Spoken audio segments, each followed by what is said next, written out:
मस्त पावसाळा चालू झालेला आहे. दमाट वातावरण थंडगार झालेलं आहे. अशा थंडगार वातावरणामध्ये मधल्या वेळेत खाण्यासाठी अगदी मार्केटसारखीच खुसखुशीत कुरकुरीत आपण इथे नमकीन चणा डाळ बनवते. रेसिपी शेवटपर्यंत बघा. त्यासाठी मी इथे अर्धा किलो चण्याची डाळ घेतलेली आहे. आता इथे ही डाळ कोणती घ्यायची आहे? डिमार्टमध्ये जी चण्याची डाळ भेटते ना, डिमार्टची चण्याची डाळ इथे खारी डाळ बनवण्यासाठी वापरा. डाळ खूप छान होते. अगदी मार्केटमध्ये जशी हल्दीरामची कुरकुरीत खुसखुशीत असते ना, अशी होते. कडक वगैरे अजिबात ती होत नाही. अर्धा किलो डाळ घेतलेली आहे. स्वच्छ 3-4 पाण्याने चोळून धुवून घ्या आणि पुरेसं एवढं पाणी यामध्ये घालून 3 किंवा 4 तास आपल्याला ही डाळ भिजून घ्यायची. यापेक्षा जास्त घ्यायची नाही भिजून, जास्त वेळ भिजायला ठेवायची नाही किंवा कमी नाही. 3-4 तास पुरेसं झालं. आता जर तुम्हाला मार्केटसारखी खुसखुशीत अशी पाहिजे नसेल तर यामध्ये अर्धा चमचा तुम्हाला खायचा जो सोडा असतो तो घालायचा आणि व्यवस्थित डाळीमध्ये मिक्स करून 3 किंवा 4 तास भिजायला ठेवायची. आता 3-4 तासानंतरनं तुम्ही इथे बघू शकताय डाळ चांगली भिजली गेलेली आहे आणि पाण्याचा कलर जो आहे तो थोडासा बदलला गेलेला आहे. आता इथे डाळ आपल्याला धुवून अजिबात घ्यायची नाही आहे, कारण आपण यामध्ये डाळ भिजवताना सोडा घातलेला आहे. ही गोष्ट लक्षात ठेवायची आहे आणि डाळ इथे धुवायची नाही. असं झाऱ्या घ्यायचा आहे किंवा एखादी चाळणी घ्या आणि चाळणीतून डाळ निथळून घ्या आणि एखाद्या कपड्यावरती, सुती कपडा जर असेल त्या सुती कपड्यावरती निथळून डाळ 1 किंवा 2 तास हवेवरती सुकायला ठेवा.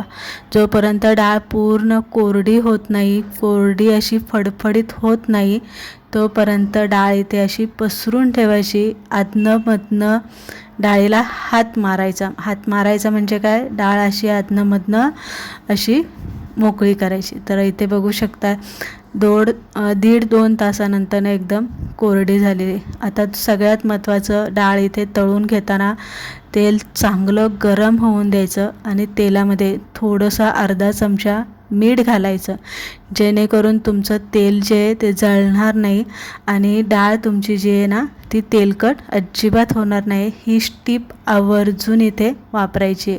आता तेलामध्ये डाळ एकदम जास्त टाकायची नाही आहे, तर अगदी प्रमाणात घालायचे. जास्त डाळ जर तुम्ही एकदम घातली, डाळ तेलकट तर होतेच, दुसरी गोष्ट डाळ खुसखुशीत न होता अशी जरासा खाताना कडक लागते. तर इथे आपल्याला एकदम अशी जास्त डाळ घालायची नाही आहे. थोडी थोडी डाळ घालून आपल्याला ही डाळ तळून घ्यायची. सुरुवातीला जेव्हा आपण तेलामध्ये डाळ घालतो तेव्हा फसकने असं वरती तेल येतं, तेव्हा जरासा जपून ही डाळ तेलामध्ये घालायची. नंतरनं गॅस इथे मोठा ठेवायचा, आधनंमधनं डाळ हलवत राहायची सारखी, त्यामुळे खुसखुशीतपणा तिला येतो. जोपर्यंत डाळ पूर्ण तेलावरती तरंगत नाही, तेलाच्या बुडबुड्या कमी होत नाही, तोपर्यंत डाळ तेलामध्ये ठेवायची. जेव्हा तेलावरती पूर्ण डाळ तरंगेल आणि तेलाच्या बुडबुड्या कमी होतील, तेव्हा डाळ इथे तेलातनं काढून घ्यायची. डाळ तळून झालेले, थोडासा ठेचलेला लसूण यामध्ये तळून घेतलेला आहे, कढीपत्ता तळून घेतलेला आहे. आता इथे तुम्ही शेंगदाणे घातले तरी चालेल.